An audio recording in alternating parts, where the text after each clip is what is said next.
Cyber ആക്രമണങ്ങൾക്കെതിരെ വൈകാരിക പ്രതികരണവുമായി കൊച്ചിയിൽ ആക്രമിക്കപ്പെട്ട നടി ഇന്ന് രംഗത്ത് വന്നു. ആക്രമണം പോലീസിൽ അറിയിച്ചതാണോ തെറ്റെന്ന് അതിജീവിത ചോദിക്കുന്നു. ഇരയും അതിജീവിതയുമല്ല, മനുഷ്യനാണെന്നും ജീവിക്കാൻ അനുവദിക്കണമെന്നുമാണ് അതിജീവിതയുടെ സമൂഹമാധ്യമ പോസ്റ്റ്. ടി വി പ്രസാദ് ഉണ്ട്. ടി വി പ്രസാദ്, ഒരു പെൺകുട്ടി എത്രമാത്രം അപമാനിക്കപ്പെടാമോ അത്രമാത്രം അപമാനിക്കപ്പെട്ട രീതിയിൽ ക്രൂരമായി ബലാത്സംഗം ചെയ്യപ്പെടുന്നു. അതിനുശേഷം വരുന്ന വിധിയിൽ രണ്ടഭിപ്രായങ്ങൾ ഉണ്ടാവുന്നു.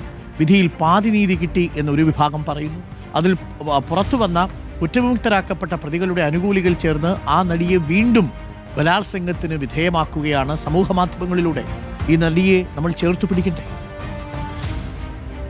അരുൺ, നടിയെ ആക്രമിച്ച സംഭവത്തിലെ അതിജീവിതയുടെ ഇന്നത്തെ സാമൂഹ്യ മാധ്യമത്തിലെ പോസ്റ്റ് അത് എല്ലാവരെയും സങ്കടപ്പെടുത്തുന്നതാണ്. ഇത്രയും കാലം വളരെ ധൈര്യത്തോടെ പിടിച്ചു നിന്ന അതിജീവിതയ്ക്ക് തുടർച്ചയായുണ്ടായ സൈബർ ആക്രമണങ്ങളിൽ പിടിച്ചു നിൽക്കാൻ കഴിയുന്നില്ല എന്നുള്ളത് കൂടിയാണ്. താൻ ഒരു അതിജീവിതയല്ല, താൻ ഒരു മനുഷ്യനായി എന്നെ ജീവിക്കാൻ അനുവദിക്കണം തുടങ്ങിയ വാചകങ്ങൾ അതേറെ പ്രധാനപ്പെട്ടതാണ്.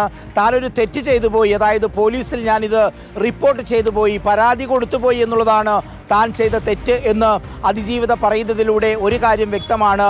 അതിജീവിതയ്ക്ക് കടുത്ത ആക്രമണം പല ഭാഗങ്ങളിൽ നിന്നും ഉണ്ടാകുന്നു എന്നുള്ളത് തന്നെയാണ്. സർക്കാരും സംവിധാനവും ചെയ്യാൻ കഴിയുന്നതെല്ലാം ചെയ്യുമ്പോഴും ഏറ്റവും അവസാനം ജയിലിലേക്ക് പോയ പ്രതി ഉൾപ്പെടെ നടത്തിയ പരസ്യമായ കാര്യങ്ങൾ, അത്തരം കാര്യങ്ങൾ വലിയ ബുദ്ധിമുട്ടുകൾ അതിജീവിതയ്ക്ക് ഉണ്ടാക്കുന്നു എന്നുള്ളതാണ്.